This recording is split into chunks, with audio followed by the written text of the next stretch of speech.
Hi, welcome to my channel. Hi, welcome to my channel. Hi, welcome to my channel. Isang OFW dito sa Middle East. At hi, hi. Ako nga pala sa hello YouTubers. Paano nga ba maging content creator? Mahirap maging content creator. Bakit nga ba naging content creator ang mga content creator o yung mga YouTubers? Ano ba mga dahilan? Dahil ba sa pera? Dahil ba sa gusto lang nilang sumikat? O yun yung nagpapasaya sa kanila? Recently, nainganyo ko maging isang content creator din. Kaso naisip ko, ano ang pwede kong i-content?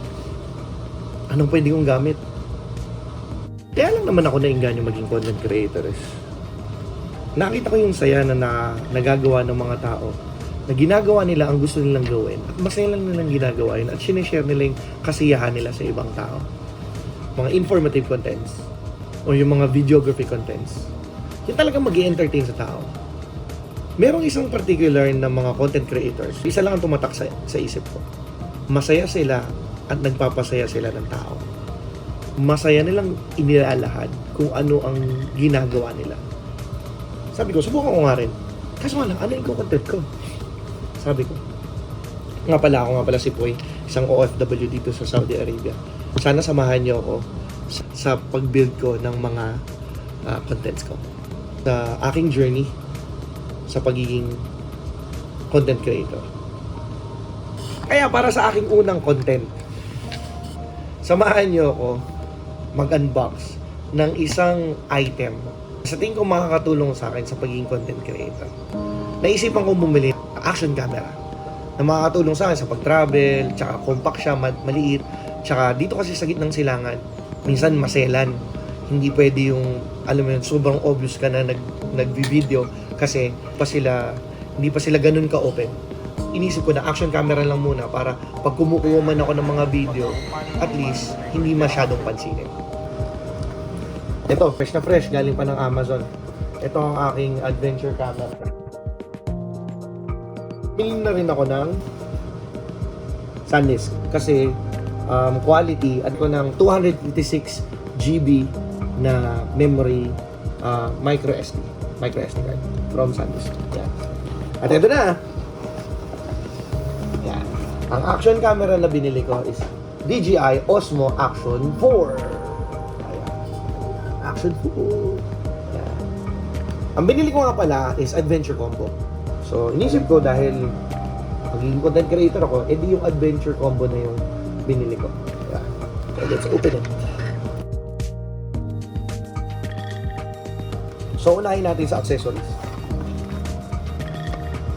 USB-C, Type-C. Ayan. Mounting. At ito ay battery. Yup. 3 pieces battery. Kasi syempre sa mga adventure, kailangan meron kang spare na battery. Tingin ko ito yung ano niya, yung lens protector. Manual, quick guide, tsaka safety guidelines, sticker, at DJI App Store. Ito na yata yung sa DJI Nemo. Yan ang mga accessories. Actually, meron pa dito. Bago natin i-open si action camera, meron pa siyang isa pang accessory dito. Siyempre, di ba? Pag nag-a-adventure ka, anong kailangan mo? Kailangan mo ng tripod at kailangan mo ng selfie stick. Or ito yung stick kung saan mo nilalagay si DJI Action Camera. Ayun. Oh, di ba? Ang taas. Oh, matte finish. Parang carbon lodi. Yan. Tapos dito mo i-mount si action camera para, alam mo ganyan. Yeah, pwede mo siyang i-mount dito. Nilalagay yung tripod, kasi pwede siyang mag-stick na gano'n. Diba? Kaso, ano nilalagay dito? Di ba dapat may lock siya?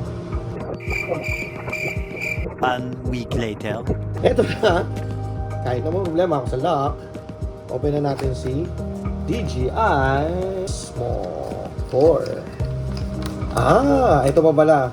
Nandito sa loob. Ito yung kanyang accessory din. Yun siguro yung mga lock.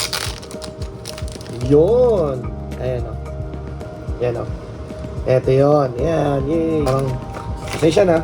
First time mag-unbox at first time mag-content. Okay. Yan.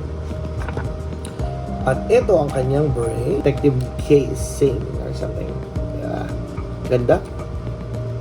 And in the main event, isa siya sa mga powerful action camera or camera. Hindi mo na kailangan ng mamahaling camera. Pero, syempre, para sa mga bagong kagaya, di ba? Ito siya. DJI Osmo camera. Yeah. Action 4. Ito yung mag-fit sa style ng paggawa ka ng content. Alright?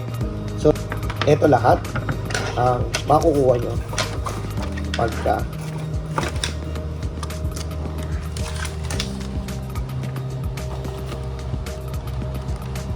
yun lang, at maraming salamat sa panonood. At lagi niyong tatandaan na lahat ng bagay ay isang opportunity para tayo umunlad. Kahit ano pa yan, para mabubuti ang ating buhay. Maraming pong salamat at see you ulit sa aking susunod na video.